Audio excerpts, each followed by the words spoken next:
Guys, what's going on? Zach Evanish here with Strongcast 10 from undergroundstrength.tv. Today we are going to be interviewing John Welbourn, who's a 9-year NFL veteran. He's the founder and creator of CrossFit Football, as well as an awesome kick-ass blog called Talk to Me Johnny. Now, I came across John actually the first day that CrossFit shared out the CrossFit Football website, and it was definitely something I connected with on a much deeper level, much more than just CrossFit itself, because CrossFit at the time, as you know, is just the constantly varied, functional exercise performed at high intensity, whereas John's programming for CrossFit Football rang true to my ear because, as you know, I'm a big believer in getting strong. And if you look at the program, it's excellent. It has a strength / power exercise, some sort of full body lift, such as a weightlifting exercise, a squat, or a deadlift, and then they go into a heavy Metcon, and I actually been experimenting with these for a long-ass time, using them on wrestlers, and doing them for time, doing them for rounds, so it's a very effective exercise system, a very effective training system, and we're going to have the CrossFit Football Seminar, the trainer's course, come to the Manasquan Underground Strength Gym in early August, so I'll be sharing that out. And what I'd like to do is answer one question before we get rolling with Strongcast number 10. And actually, before I even forget about that, those of you listening, make sure that you subscribe. If you are a fan of being strong, getting jacked, mental toughness, motivation, inspiration, go to undergroundstrength.tv. Have an excellent course or excellent series of free gifts to hook you guys up with. One's a training course, one is on bodyweight bodybuilding, and we're adding another cool course to that list. You won't be disappointed. So make sure you go to undergroundstrength.tv and subscribe.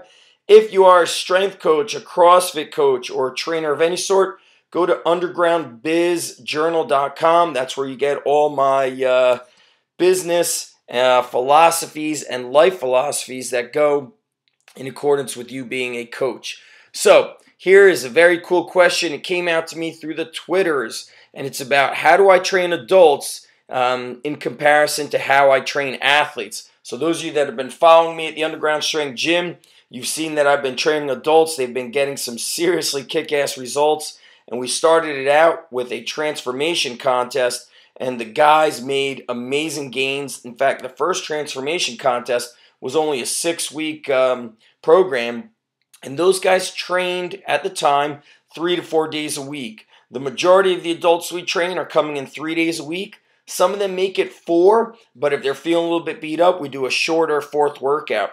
And what I do is not much different for them than I do with the athletes, except I focus a little bit more on putting on the muscle, just a little bit more and a little less of a tweak towards the quote-unquote functional movements. So in the beginning, I knew that to get these adults, and it was a group of men, the results they wanted, we had to really tweak their metabolism and stoke the metabolism by putting on muscle. So if you look at bodybuilders, they have that fast metabolism because they have all that muscle on their frame.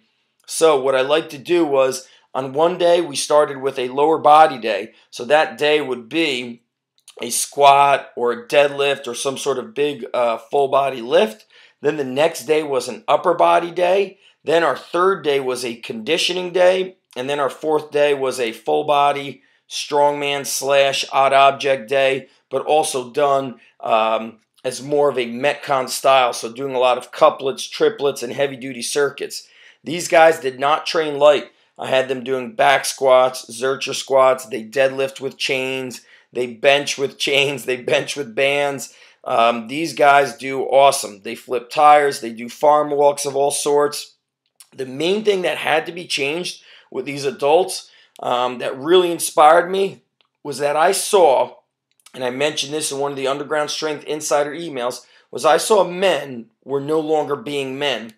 They were more being a bunch of excuse makers, lazy guys, and men were just not strong.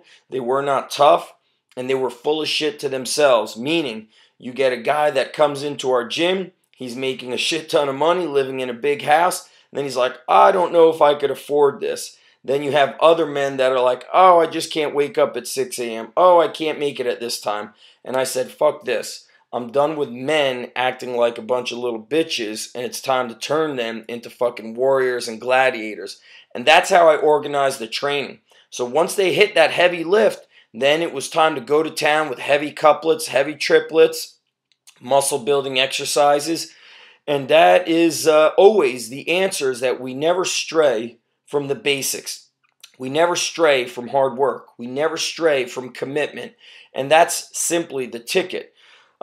These guys did love variety, so I made sure to add variety and be a little less concerned with, is this a perfect performance type program? Is this the optimal type program? The adults didn't all need that. Some of these adults compete in BJJ. In fact, some of them are real high level guys. Other of these guys they're corporate guys or they're blue collar guys. We have a wide mix of them. And what I noticed by paying attention to how they responded to workouts is they loved the physical challenge, but they loved the mental challenge. So when training adults, did we, in a nutshell, did we change things? Nope.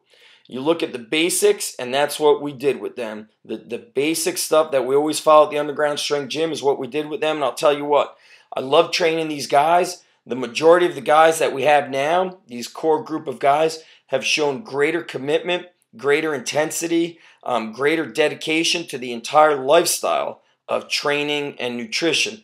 So it's been very impressive, very inspiring, and makes me want to train more guys like this. So now the ticket is to not bend on my values and allow guys to come in and start softening the group who make excuses, who complain about things, who gossip. I don't want any of that shit. And I'm keeping my expectation levels high of these men. And it helps me motivate myself, because they look to me not just as their coach, but also as a mentor to guide them, to inspire them, to motivate them. The days that they're feeling tired and exhausted, to lift them up. So we do a lot of cool things with these guys. And I'm proud to say that these men have made some of the best transformations in the shortest amount of time that I've seen, not just from myself experiencing in the own gym, but compared to other people where you see them posting their before and afters. So if you're training adults, just like anything, start everybody off easy, build them up, and as you build them up, that allows you to challenge them more. It's been great, and I'm going to tell you what, training men, training women, it's all the same. They all need the hard work, they need the motivation, and each person just needs a different form of communication. Some men like to hear it tough. Some men like you to a little bit motivate them versus the tough talk. Same thing with the women. Women need a different form of communication, different form of challenges. But all in all, the basic exercises work when combined with a great lifestyle. So the other way that you guys could check it out is, if you are listening here, make sure you go to undergroundstrengthcoach.com. That is the Underground Inner Circle, and that's where I post videos, monthly workouts. We have the Ask Zach form. There's also a big 50% discount off the Underground Strength Coach certification. So go to the Ask Zach forum. And that's it, guys. Let's get on with Strongcast number 10. Amazing interview with John Welbourn, where we talk about how to build that strong body, strong mind, live a strong life. You're going to hear from him running multiple businesses, running a gym, running an online food company, what he learned from the NFL, a lot of interesting stuff, and some new things that he's doing with his own training. So enjoy, and do me a favor, go to iTunes, hook us up with a 5-star rating, and share this with your friends. Much love, guys. Peace out, and keep living the code. Later. What's going on, you crazy kids? Zach Evanish here, about to crush Strongcast episode number 10 with my hero, John Welbourn. Talk to me, Johnny, and CrossFit Football, and owner and founder of CrossFit Balboa. We're going to be talking about a lot of things with training, with life, and I think our Skype cameras are not working. I think we're just too good looking. That's a problem. I wouldn't fight you on that one. And listen, not everybody could have these problems. Only guys like us. So, Johnny, I've been following you for a while. I got to tell you, your Talk to Me Johnny blog is definitely one of my favorites.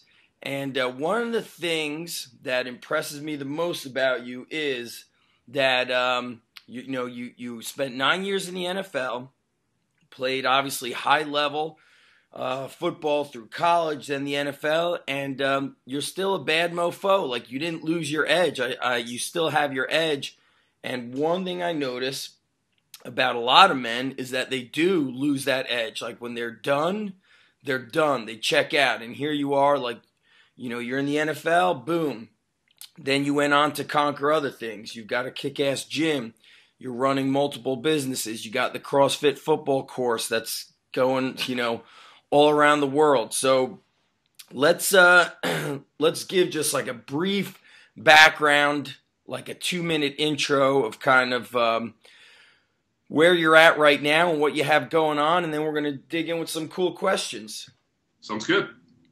Let's see. I got drafted out of college in 1999 by the Philadelphia Eagles, and I went to Philly, played 5 years in Philly, was a 5-year starter there, and then went to Kansas City and started for another 4 years. And then in my 10th year, I ended up getting injured in New England and coming home and having surgery. And while I was chilling on the couch, I got a phone call from creator of CrossFit, Greg Glassman, to start this CrossFit Football deal. And I remember talking with him about it, and him being like, "You should do this CrossFit Football." And I was like, "I thought CrossFit wasn't about specialty, and now you're talking about specialty stuff." And he's like, "No, I want it to be CrossFit Football because you played football. I want you to put like more of a strength, power, kind of that side of the spectrum, opposite of kind of down the line of where CrossFit is, and kind of juxtaposed to what CrossFit Endurance was doing." So we started it in 2009, and first day we launched, we got, I think, 17,000 hits, and I kind of was looking at the Google Analytics on that first day and was like, shit, this thing might actually be something. And about a month later, we put on the seminar and started teaching the CrossFit Football seminar globally. And we've been doing that since 2009, and right about that same time, I started a gym up the street from my house, actually in the bottom part of my house, and then we ended up moving a couple locations.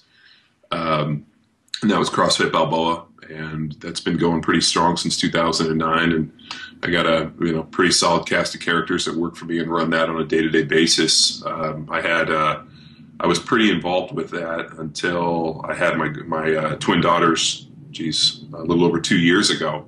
And at which point, as you know, it kind of throws your entire life into a cement mixer.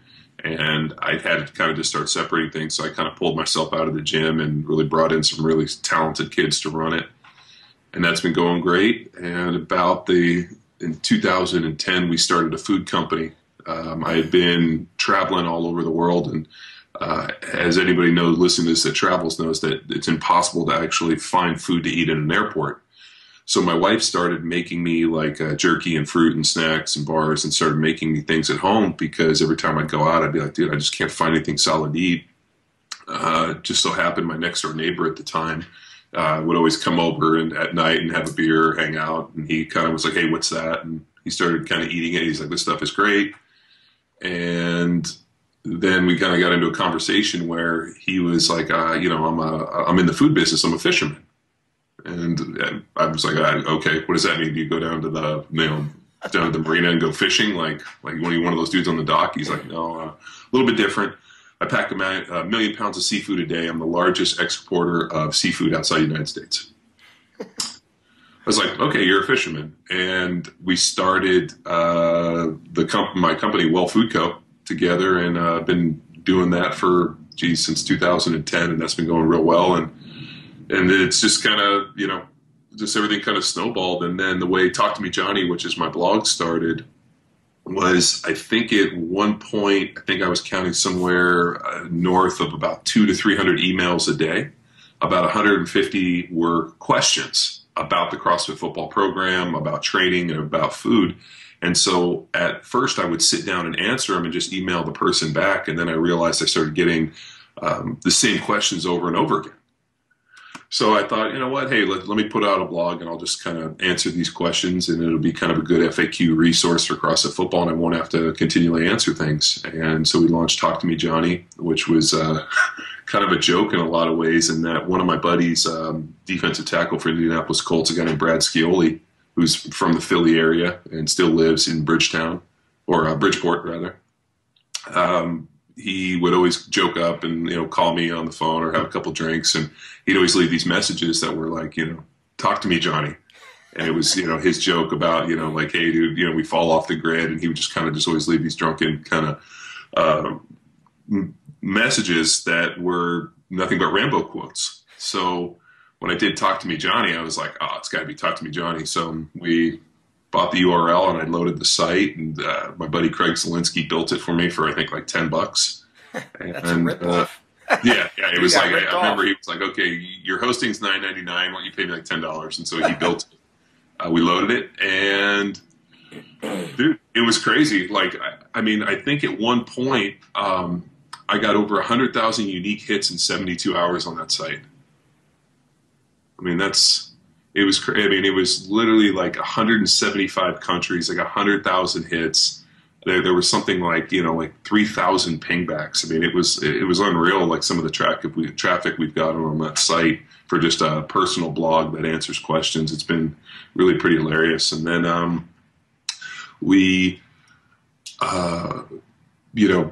CrossFit Football is just one, and Z, you know this. I mean, you bring in and you train kids that are wrestlers, you train football players, you have, the 40-year-old guy that still wants to go hard. And, while everybody trains with the same mentality, not everybody trains with the same program. And what CrossFit Football was just one of programs that we were using. And one of the questions I got was, CrossFit Football is great, but what if I want to do this? What if I want to do this? What if I want to do this? So we launched Power Athlete, which is actually the name of my company and my trademark. And we run our site, Power Athlete, and the URL is Power Athlete HQ. And that's where we provide all the resource, all the information, all the demos, and really get into more about the training system, whereas CrossFit Football is just one of the templates, one of the aspects, just one kind of little avenue of the Power Athlete system. Dude, so you have a shit ton of things going on. And one of the things that I want to talk about is, I get this question a lot. I see the question going on your blog a lot, and people want to know, how do you juggle it all? And they're not doing, the people that are asking the questions might be they might be a father and a strength coach. But you are, husband, father, you're traveling, you have a gym, you've got a food company, you've got multiple websites, the podcast, and you and I met up, it may have been like 2 years ago in Connecticut. I stopped by when you were running one of your certifications. And how do you keep up with, let's talk about first, how do you keep up with your training and still you're at a high level, not just with the business stuff, but as a husband and father? How do you keep up with the training? How do you go about planning your day to make sure things get done at a high quality level? The easiest way for me is if I can get up, first thing in the morning and, get ready, answer a few emails, do whatever I got to do, and then I go to the gym. If I don't get to the gym before, if I don't get there before like 7:30 or 8, there's a good chance that my training is going to get totally fucked. Yep. And it's become like more and more apparent, like, that if I don't get up early, and I got that, I used to, always train kind of at lunch and, right around that kind of noon hour. And it just was like one of those deals where I realized that everything was a little bit slower in the morning. And then after about 10 or 11, all of a sudden things catch on fire, and I'm putting out fires and, managing things and kind of really get into the fight a little bit later. So the time slot for me that was always easiest is always first thing in the morning. So if I get up and, I can get out of the house and before anything begins, and if I can get my training done, that would probably be really the only way I get it done. So for me, with my own training, it really kind of varies on really what we're testing. For the last, what would it be? Almost the last 4 months, me personally, because all my guys are on certain different programs right now. Like Luke's doing something where we're really trying to, one of my guys, Luke, who's, you know, a rock star in terms of has a, you know, a really cool skill set, and he can do a lot of different things in the business. But in terms of the gym, he's super strong, ex-football player, pretty good sized guy, real explosive, but yet he really kind of dwindles a little bit when he gets into that kind of, I guess you could say that kind of CrossFit, that mid-range, that kind of, you know, high rep suffering. And he's real great on the low range, and he can do kind of the endurance stuff, but kind of that middle kind of, you know, like, you know, 3, 5, 7, 8 minute type stuff kind of gets him. So we've been developing a program for him that's trying to teach his body how to use lactic acid. So we're doing a lot of that lactic acid threshold training, and so he's working on that. But for me, we were also trying to figure out if we can incorporate a little bit more bodybuilding into, you know, some of the CrossFit football stuff. So, you know, as I'm sure Z, you too, I mean, I kind of started out, you know, training for high school football, and there was always like, hey, you know, we lift heavy weights, and then we do all of our bodybuilding assistance work, and we run and lift,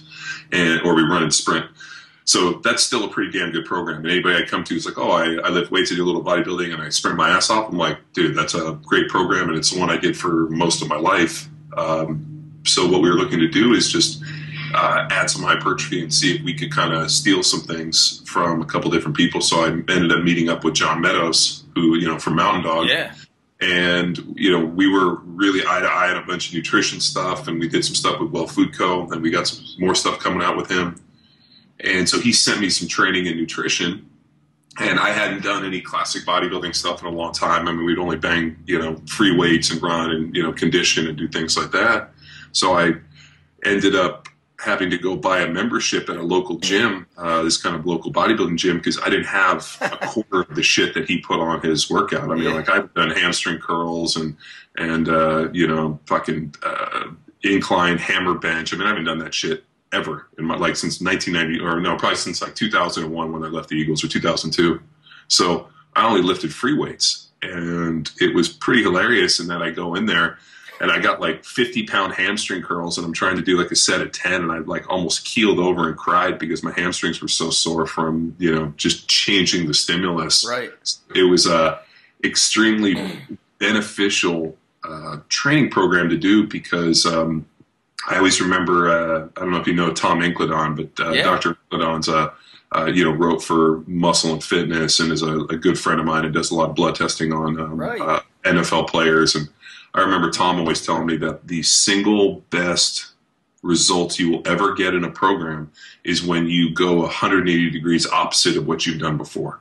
So if you've done like nothing but classic bodybuilding or, you know, endurance stuff, and then all of a sudden you flip-flop, and now all of a sudden now you're doing a lot of low mid-range, you know, kind of CrossFit-esque conditioning and bang heavy weights, you'll get phenomenal results. And same the true that if all you do is bang heavy weights and do singles, doubles, and triples, and then all of a sudden you flip-flop and you go and you do some bodybuilding stuff in 8s to 12s, all of a sudden you're going to get a massive hypertrophy or a massive stimulus. So this training was so far outside of my realm that all of a sudden, I mean, I put on like, you know, something like 12 pounds of muscle and like drop fat. And I was, you know, really fighting to try to get under like 7-8%. And I wanted to be somewhere around 270 pounds of lean body mass. And so I was really training hard for that. And then, so, I mean, it just, everybody has, you know, for the guys that work for me, everybody is really sampling something different so that we can, you know, one, we can test new training programs, we can test new products, and we can test, you know, and really see how people are working out. And, you know, we realize that everybody out there has a kind of a different set of needs, or more importantly, has a different goal. I mean, if it was, you know, like I always love the stuff you do with all your wrestlers and all your young football players. I mean, that type of training is what they need. They need hard work. They need some of that old school stuff. And, you know, but then when you all of a sudden kind of transition it into different people, like I got a guy right now testing a program. He's, you know, I think about 210 pounds, and he wants to get up to 230 pounds. And he's like, you know, I'm really struggling like to put on that much weight. So, you know, we dropped the conditioning. He's, you know, doing some more classic bodybuilding stuff. He's really monitoring his calories. If he starts to sweat, I have him not sweat, and he's damn near put on his weight. So it's kind of, really testing some different things instead of just, you know, going to build a house with a hammer. We're trying to increase all the tools in the toolbox. Yeah. So, you know what's so funny is my original days were bodybuilding, and then when I was in my late teens, I started training at this, you know, I mean, we always hear hardcore this, hardcore that. This was like the West Side Barbell of bodybuilding. And there were bodybuilders all over this gym benching 315 to 405. Like, it was common to see guys squatting 405 to 495. And you even saw bodybuilders doing rack pulls, deadlifting, power cleans. I mean, it was really interesting. But they also did leg presses, leg curls. And back when I was 19, 20, I was squatting 455. And a lot of times I say, damn, I think all those leg presses and doing, you know, 2 to 3 different types of leg curls all the time, putting on that muscle, helped increase my strength. And, you know, if I had a little more room in my gym, I wouldn't be averse to getting a leg press and a leg curl in there, you know, as well as doing glute ham raises, and really just kind of not discriminating against being strong. So my question for you is, you know, you're testing these different things.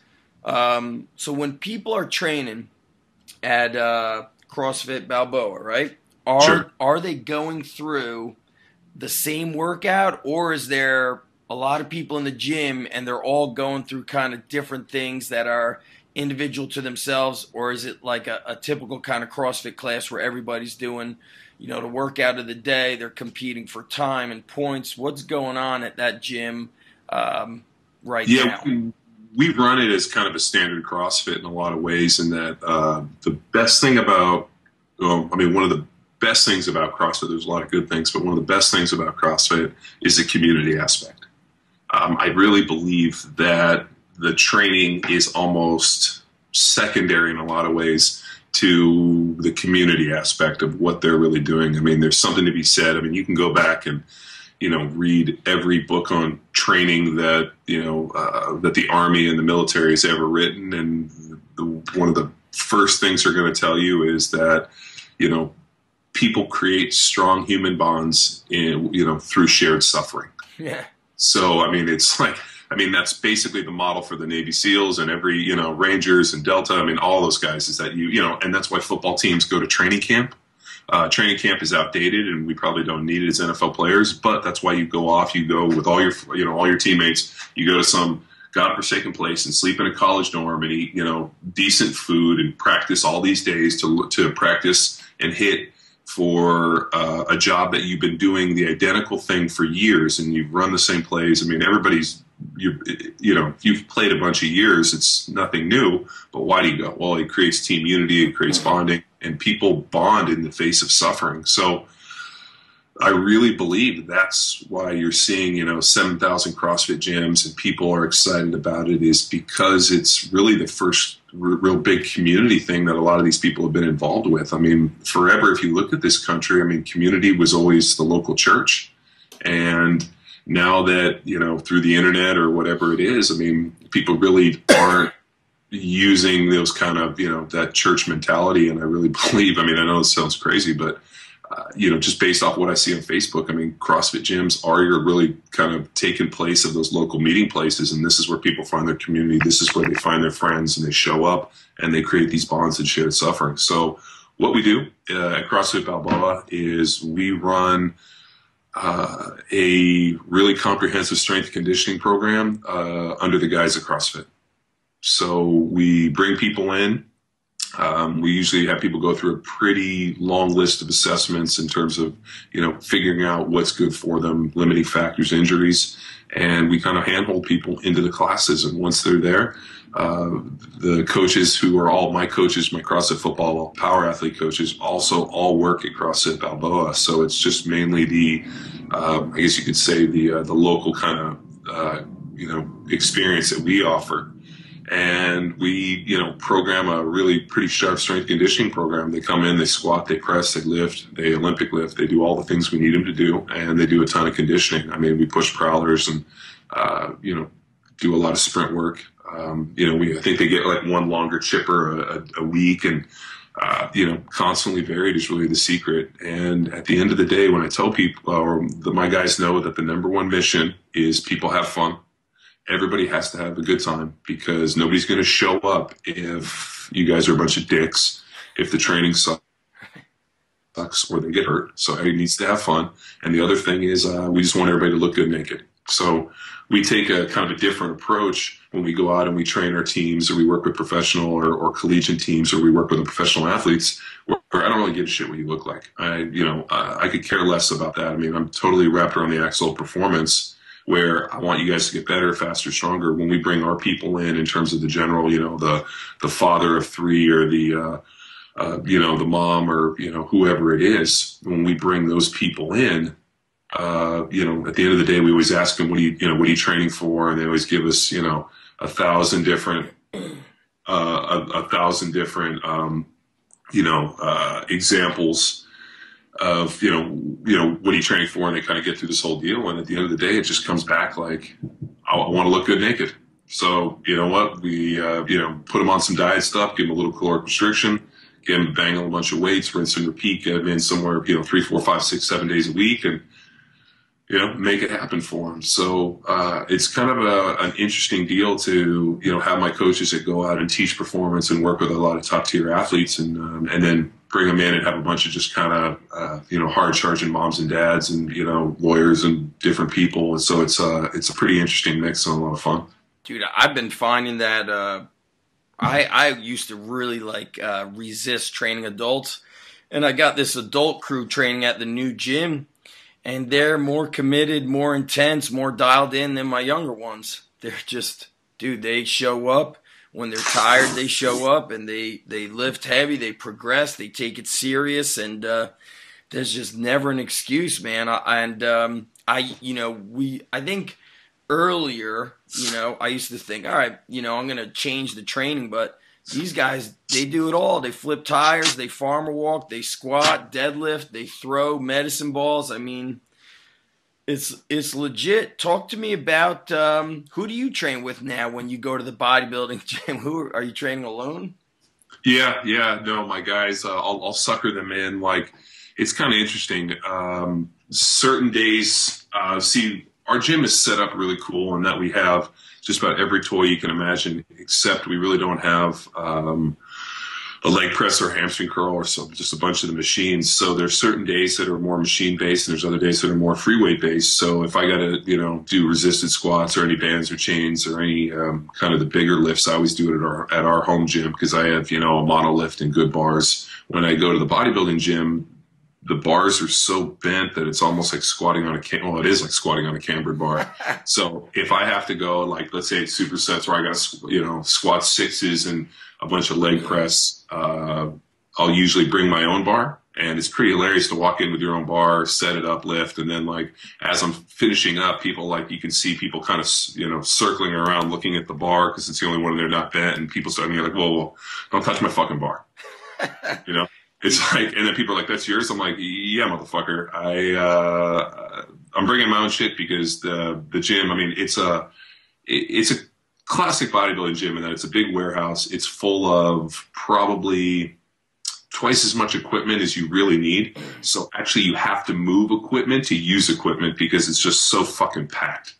And it's like, you got, like, let's say they have 30 bars. There's probably one bar that isn't bent as much as the others. And yet everybody knows. I mean, it's pretty hilarious. It's like all the pads are purple because I think they bought it all secondary from another gym. I mean, but there's a bunch of pro guys in there, and there's a lot of other guys that are hoping to turn pro. So it's a pretty good mix of guys. And then there's, so there's those dudes, and then there's the, fucking typical wacky people that you find at this type of gym.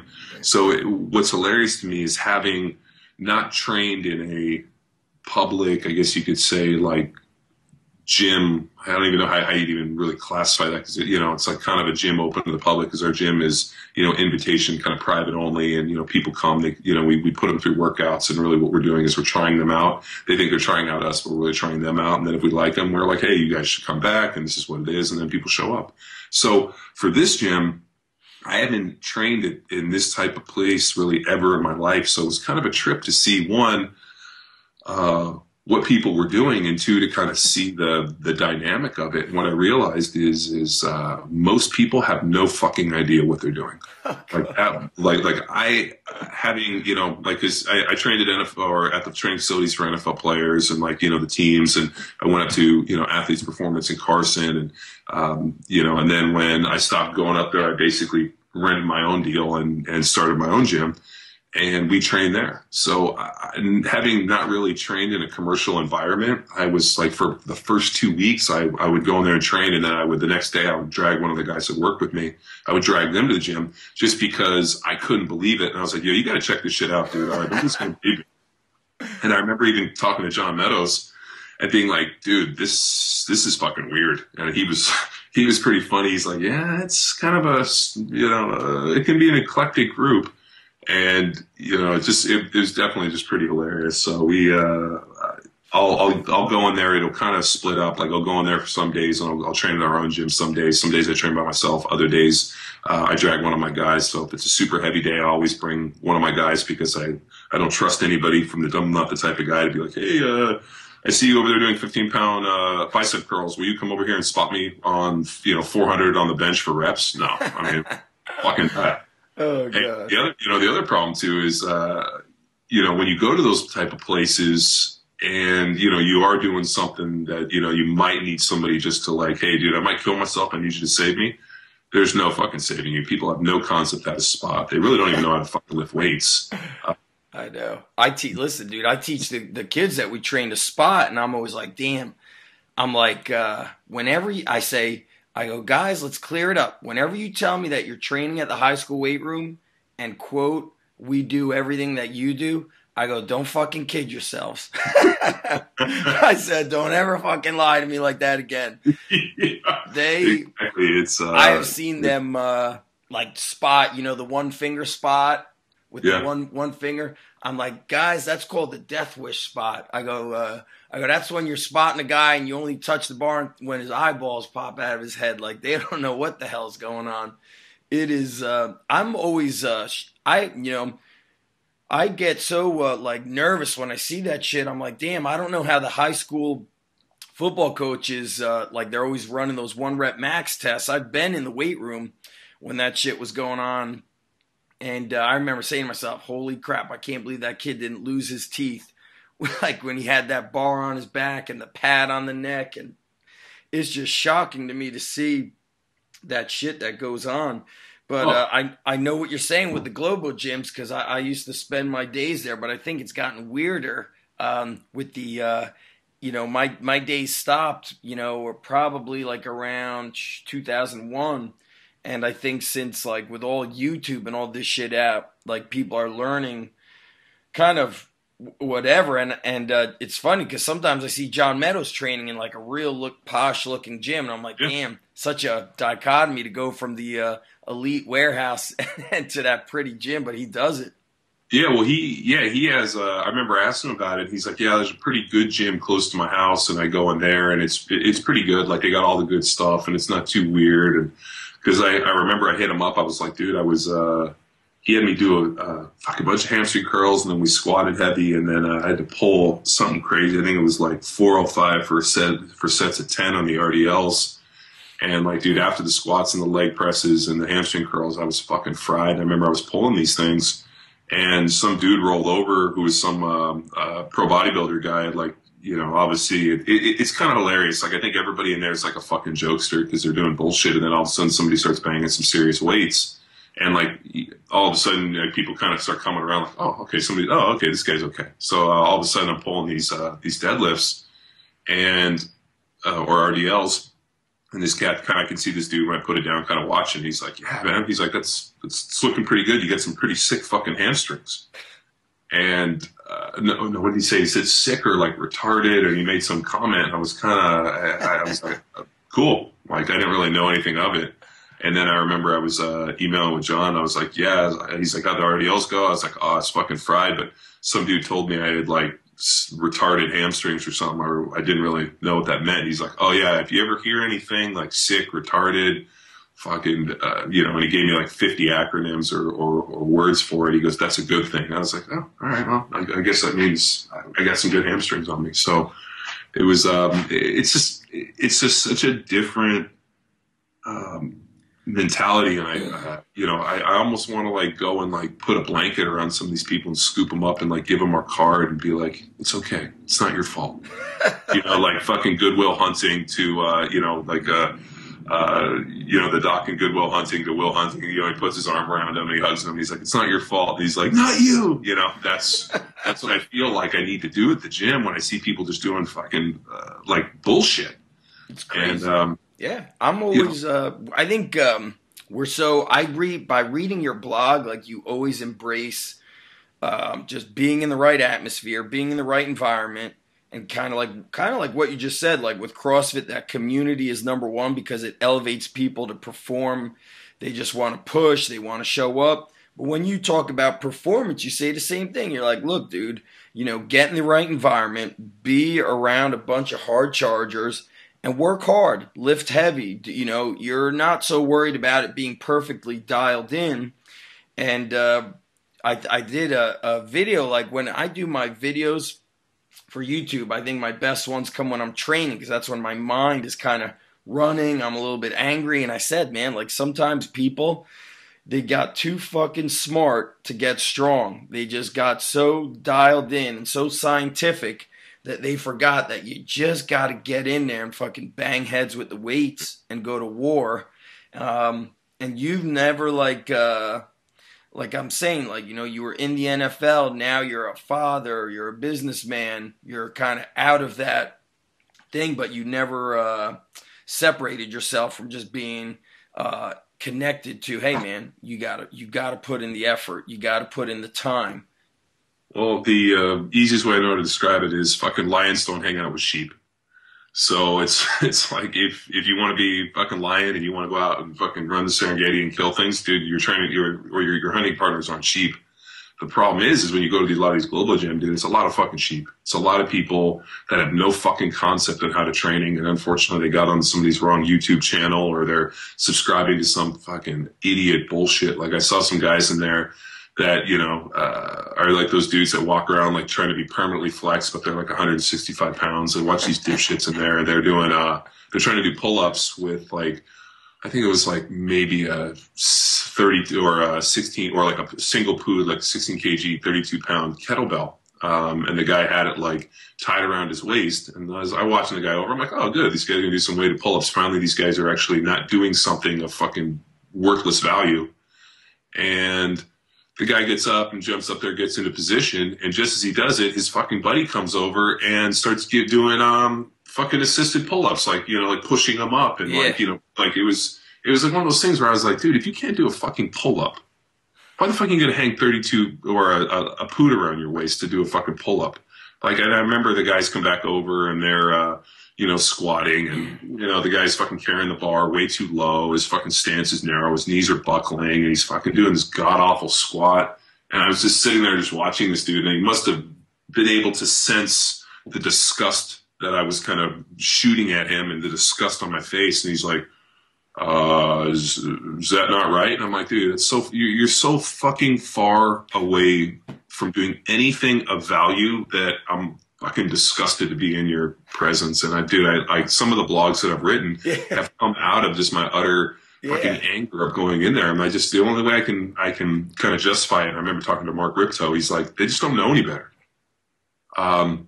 They just don't know any better. One, they didn't happen to click on that link, and they happened to click on some other asshole's link who, was just complete douchebag.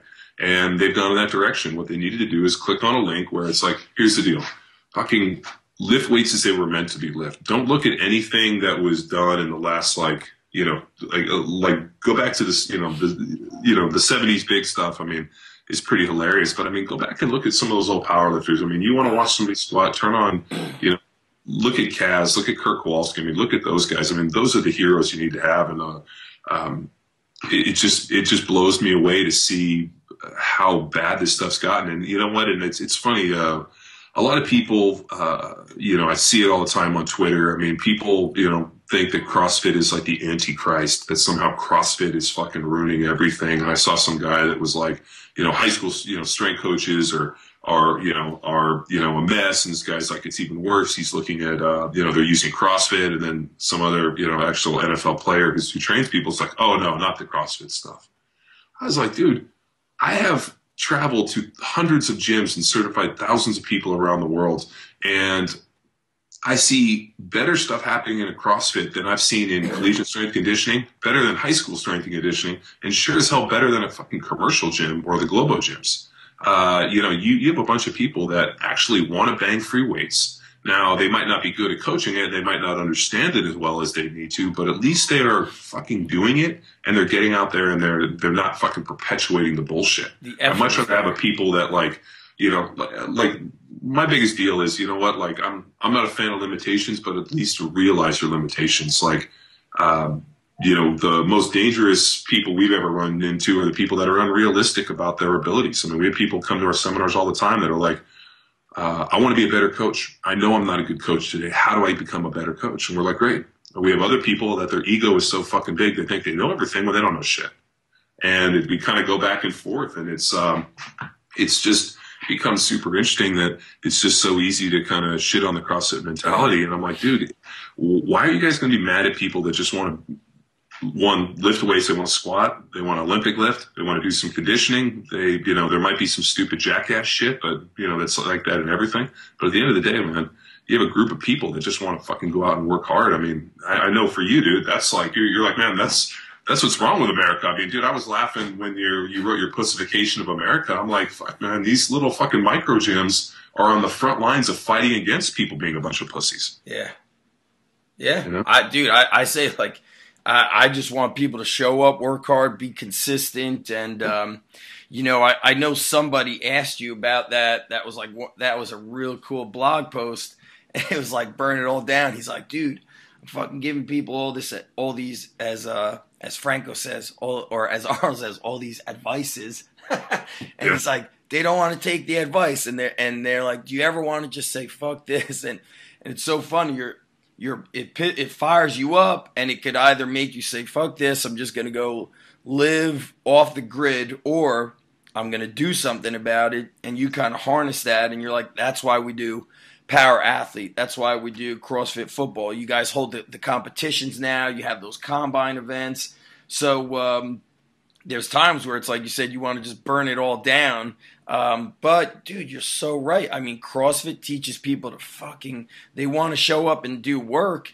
And, dude, that's all I want to be around. I want to be around workers. And what is like the driving force for you now? You have many things to motivate you.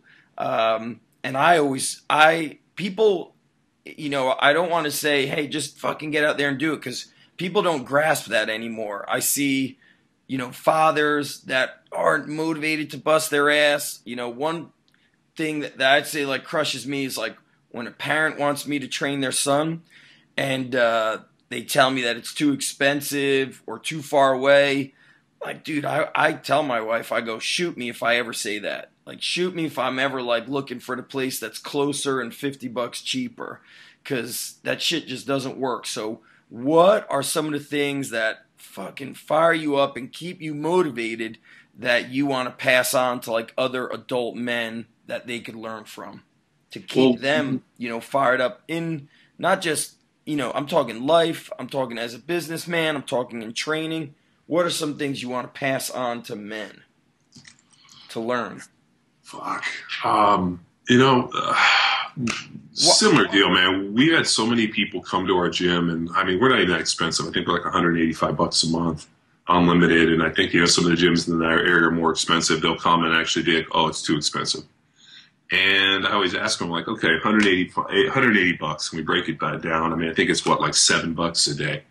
I was like, you realize that when you go out to dinner, drinks, or whatever, you're probably going to drop close to $80 to $100, especially here in Southern California, Newport Beach. And I'm like, oh, okay. So conceivably, all this is you not going out to dinner 2 nights a month. True. Yeah, 2 nights a month. And they're like, oh, it's too expensive. And I'm like, you know what? And at that point, I'm like, dude, if this is too expensive, or you're telling me all the reasons that you can't make it work. You're not right for us. And, and it's true. It's like, or if you're living so far beyond your means that all of a sudden $180 for a place that you're going to come almost every single day to work out and get yourself in shape. I'm like, dude, your car payment's probably $600 a month. Like, for me, I would either drive a cheaper car, or I fucking don't have car payments, or I'd figure something out. I just wouldn't go out to fucking dinner. But it's just like, it just blows me away. Right. The thing is everybody, most people that we meet, always give you all the reasons why they can't do something. And, it just blows me away. Like, you start hearing people, and like, we always call them like the getting ready to get readies, or we have a whole bunch of terms for them. And it's like the guy who's like, yeah, I would, but, I'm like, dude, there are no buts. There's fucking either do or don't. Like, either you're here or you're not, and don't fucking show up. Or we've had people show up like 5 or 10 times to check the place out and talk to us. And finally I'm like, dude, I've already told you this shit. Either fucking put your credit card down, go get your shit and come in, or don't fucking come back here. Are you at the gym, or are you not even at the gym, or how is this, or is this? Literally for the first, you were the guy running years. I was there, from 7 in the morning till 6 o'clock at night. And then after I had the kids, I put most of my guys in charge, and I still go there almost every single day, but I'm not there until a little bit later, after I go train. I usually, because either I train there or I train at the bodybuilding gym, which is close to the house, but right. I try to get there almost every single day. And then also we have an office for Power Athlete that I think is like 1 block away. So our actual corporate office is like 1 block away from our gym. So I either, and I go there most days. So it's pretty convenient for me just to like leave the house, go to the gym, and then go to the office, and then kind of circle back. So it's kind of, we've set everything up where, like, we ended up opening an office for Power Athlete just because we had so much work and so much stuff we were doing that it just, oh, hey, my daughter just woke up. So, it just became easier just to set up a little corporate office, and then the guys all have a place to come in and work and do everything. So, I get there. I mean, I don't necessarily deal with the day-to-day in terms of the clients anymore, but for a long time I did.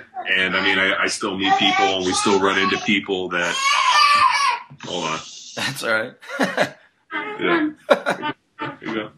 Come on. Every time I do a interview with Jim Wendler, there's either a baby crying or a dog barking. So yeah. This could be a good trend. Yeah.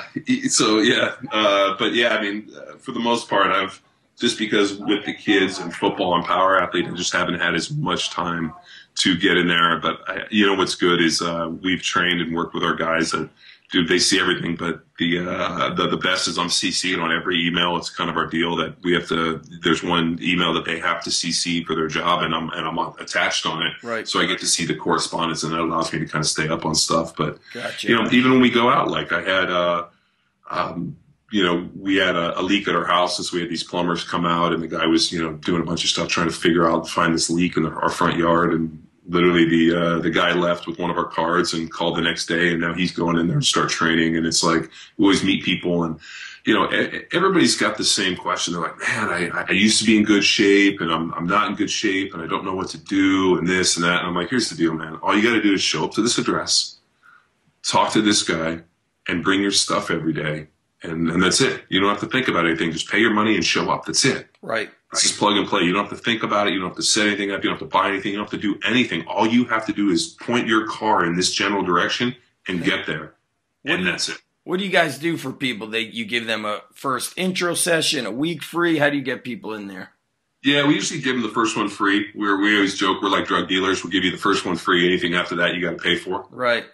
Okay. And, we bring them in, and then after we put them through that initial workout, then they have 3 one-on-one sessions to kind of get them up to speed, which is just more our ability to kind of assess them. And the coach gets in, teaches them the basic lifts, and takes a shitload of notes. Yep. And then they go back and they load those notes into the system. And, the coach all of a sudden clicks onto our, front desk deal, and he can look and, okay, so-and-so's got an injury in this. And it kind of allows us to have a little, some crib notes, some cliff notes on each individual. And then, you know, all of my coaches are pretty stout, man. They all, you know, travel with CrossFit Football. They've all trained with us, trained with me, trained in the system.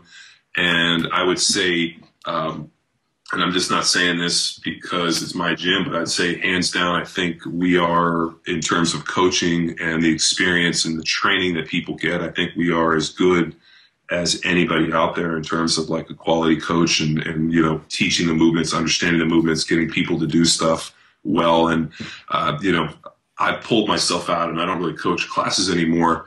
And it's just because, dude, I just, you know, I love to do it. I love to get in and work with people. I just didn't have the time anymore. Yeah. It just becomes something. I mean, I'm jealous you get to go in and fucking beat on these young kids and, you know, get out there and do it. And I think at some point, if I could get rid of some responsibilities or get rid of some stuff, I'd love to get back into actually working with a lot of our athletes. I mean, we trained a lot of pro baseball and a lot of NFL players. And whenever those guys were training, I would always go in and work with those guys specifically.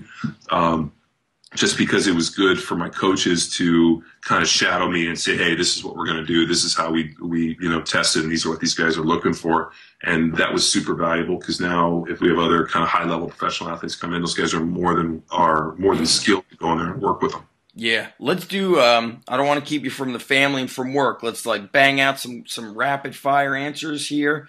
Okay. What are like one or two critical rules that you live by with regards to running any of your businesses? You've got, you know, online businesses, you've got the gym, you've got the food. What are some important critical rules that you live by that have really helped you be successful and you want others to hear about? Probably the biggest thing that I think really separates us is we say what we're going to do. You know, like it's really been frustrating. I really think the toughest thing about running a business today is dealing with people that have no follow through. I mean, that's been huge for us. Like, you know, like something might not be most advantageous for us. This might not be the best situation for us, but if we commit ourselves, we're going to do it. And I just don't believe in committing to things or really saying, hey, I'm going to do stuff with the idea that I'm not going to do it. And it's been super fucking frustrating for us to you know, depend on people or to put people in place and to just get really, you know, half-assed jobs done. And it's just, I don't think that you can really run a successful business for very long without, you know, great attention to detail and really following through and really, you know, saying what you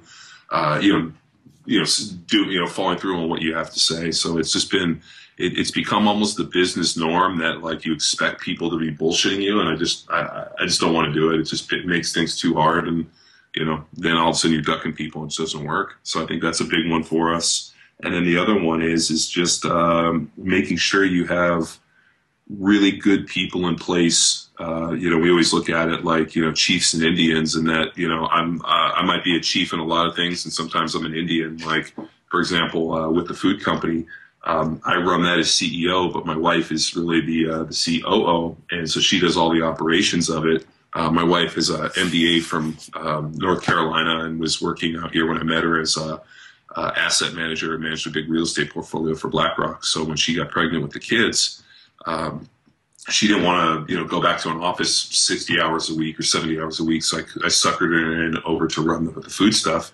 And a lot of times I'm her Indian. So, you know, in terms of any of the graphic design or website stuff, which I do, you know, I do most of that stuff. So sometimes I'm a chief and sometimes I'm an Indian. And I think as long as you have really good people in place, like in terms of the gym, we got really good people for Power Athlete with Luke and Callie and Tex and the guys that I have that really, you know, do a lot of the, you know, kind of nuts and bolts. They are really capable people.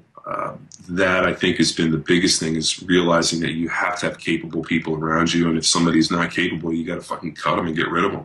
Yeah. And, you know, that's been super hard for us, because you have people that are good people, you have people that are loyal people, and you have people that want to do well, but unfortunately they don't always have the skill set or the understanding of how to do it. No matter how much you mentor them, it's just not, sometimes it's a lost cause. So that's been just really hard, is getting the right people in place and just having some follow through. Okay. That's awesome. You, So with all these things going on, plus family, you know, you mentioned waking up very early, getting the training done first.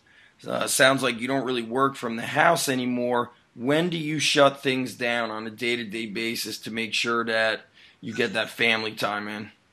Really never. I know it sounds shitty, but I mean, you know, I'm still responding to emails that, before I go to bed, I'm sitting there. I mean, my deal is it doesn't always happen, but like I have to be in bed before 10 o'clock. Like I got to be in bed 9:45, 9:30, and I got to be asleep by 10. Just because if I don't, it's kind of strange. Like people are like, "Oh, I'm an 8-hour guy," and I'm like, you know what? I am an in bed before 10 o'clock guy. If I can get in bed before 10 o'clock, it doesn't really matter what time I wake up. I'm fine. Yeah, it's if true. I go to bed at 11, and like I'm better to go to bed at 10 and wake up at 5 than I am to go to bed at 11 and wake up at 6. Yeah. Yep. Getting to bed early. So, I mean, that just goes back to just understanding the circadian rhythm and really knowing how our brain and our bodies work, that, that circadian rhythm, sleeping within that circadian rhythm is huge and has really paid massive dividends for me. So, but unfortunately, I don't always get a chance. I mean, sometimes the work is too much. Like we just launched a new CrossFit Football site. Yep. And we banged on that thing for 6 days in terms of, loading content, troubleshooting bugs and the whole deal. And it took, a lot of late nights and just kind of fucks me over on my sleep. But that's a big deal for me, is really going to bed. But I usually, don't have my phone at the dinner table, because if I do, my wife's going to go absolutely crazy. But other than that, man, I mean, we pretty much work, 100 hours a week. I know it sounds shitty, but I always sometimes wish I worked for somebody else, where I could show in and clock in at 9 o'clock and literally turn off my phone and be done at 4. And the only time I respond to stuff is from 9 to 4. That would be so there are days where I'm like, man, I just wish I worked for somebody else and they could fucking worry about this shit. But unfortunately, this is the path I'm on, so we'll go with it. Right. That shit would be so easy. I always say to myself, I go, I have no clue what it's like to casually be on the internet anymore. It's like you're always like working. So what about, you mentioned one of your blog posts that, with technology, people are missing books. They're missing physical books. Give me like 1, 2, maybe 3 important books you think people should read. Doesn't matter what topic, whatever book. Training, business, life. Yeah, I'm actually looking for it right here. I'm sitting in my office. There is a book called The 48 Laws of Power. Yep. That I think is probably one of the better books I've ever read. There's also a book by Arthur Joseph called Vocal Awareness.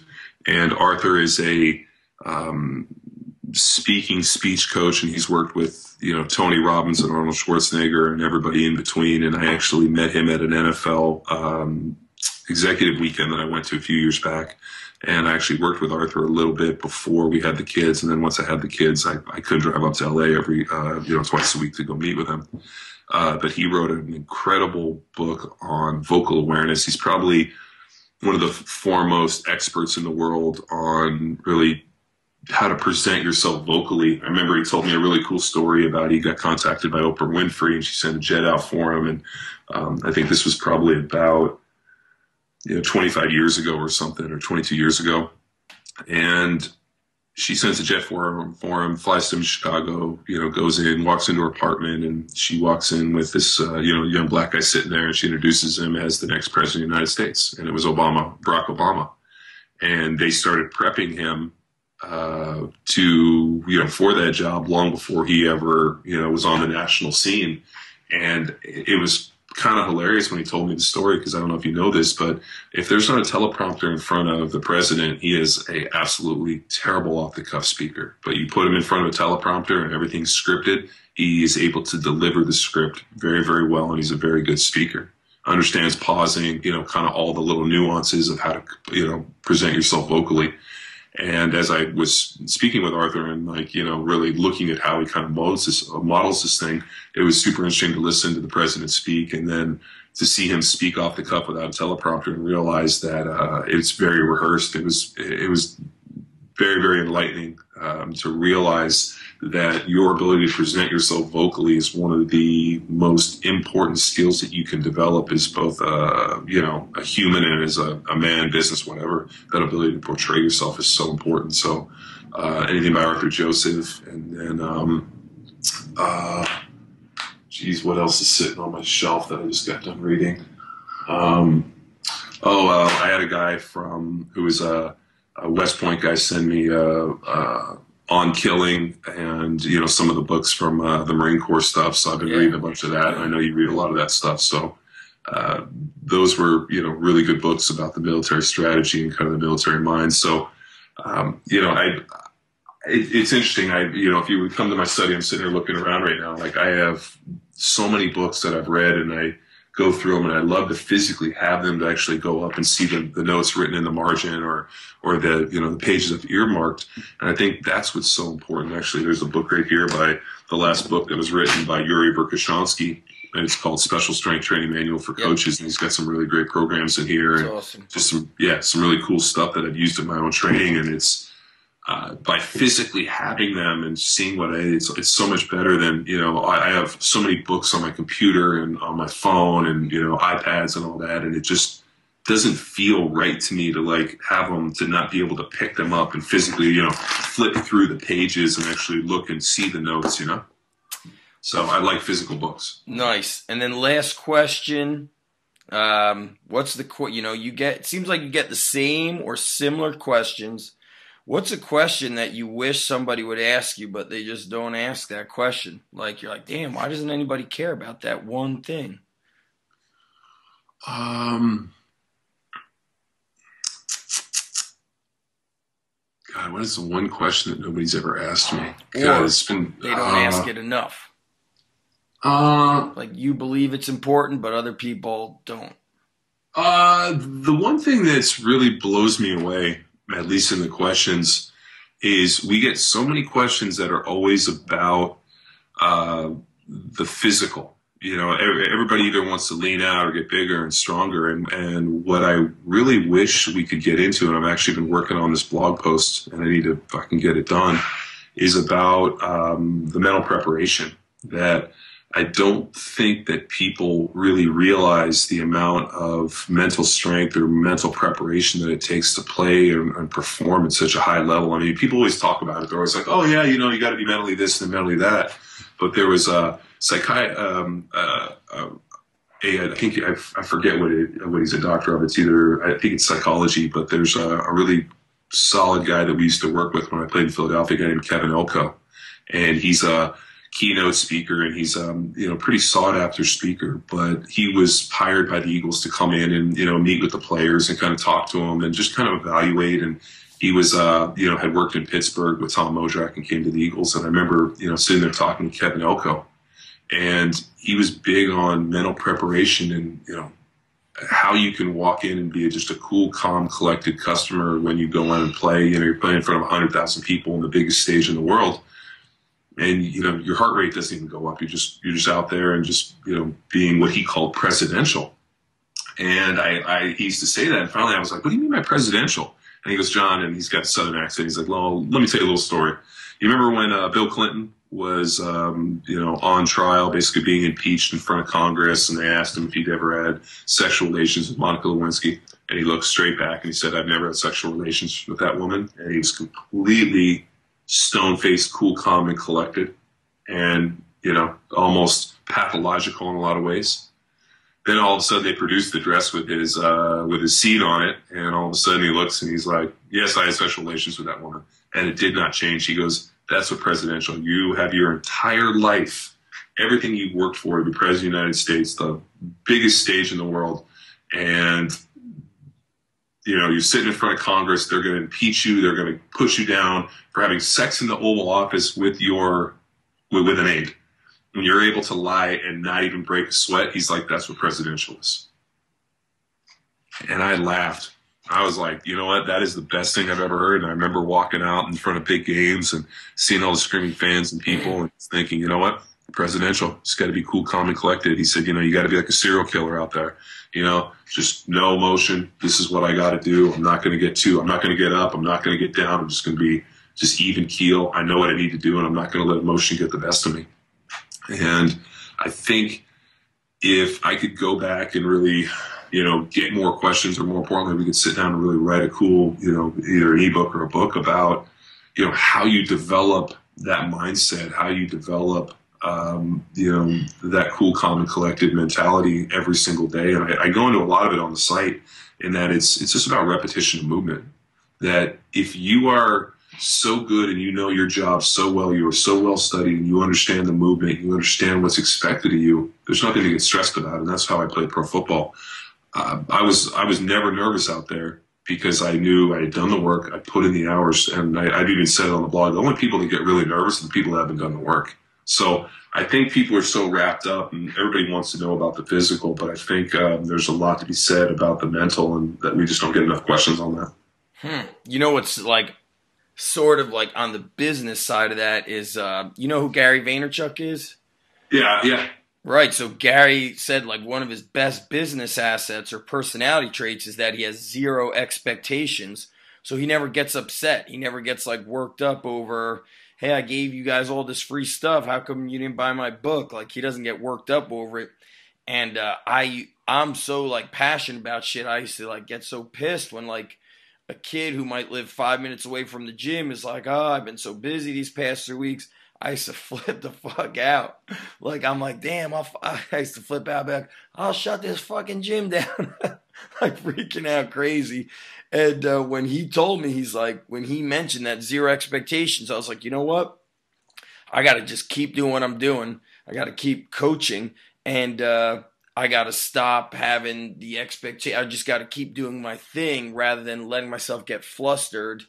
And I feel better about it, because it sucks your energy out when, like what you're saying, if you like get too high or you get too low, you got to be like, that's, stone cold killer, man. And yeah, you got presidential. You got to be like Bill Clinton, a total pathological crazy person, Yeah, it is, and I've only started kind of doing this literally like the last like 3 to 4 weeks. Whereas if somebody wouldn't like show up, I'd be freaking out, or if they weren't intense. And it's like it helps my own energy levels, meaning like I don't expend my energy getting disappointed and upset. And it goes back to like that blog post where that guy was like, dude, don't you ever want to just like shut down all your websites and stop working with people because they fucking bail out all the time? And you're like, well, it's like I just keep plugging away. Sure. Presidential. Legit, bro. Yo. We went a little longer than I expected, so I'm sorry for that. Give people, and I'll link this up under the YouTube video, and of course, people are going to be listening to this on iTunes. Give people your websites or wherever you want them to go to reach out to you and connect with you.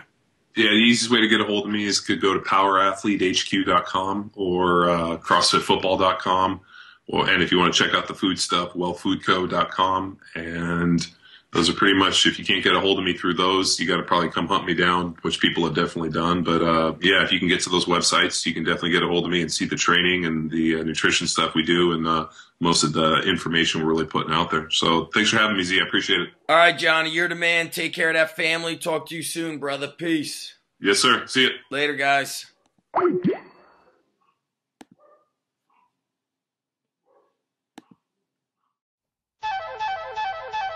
Ha, ha.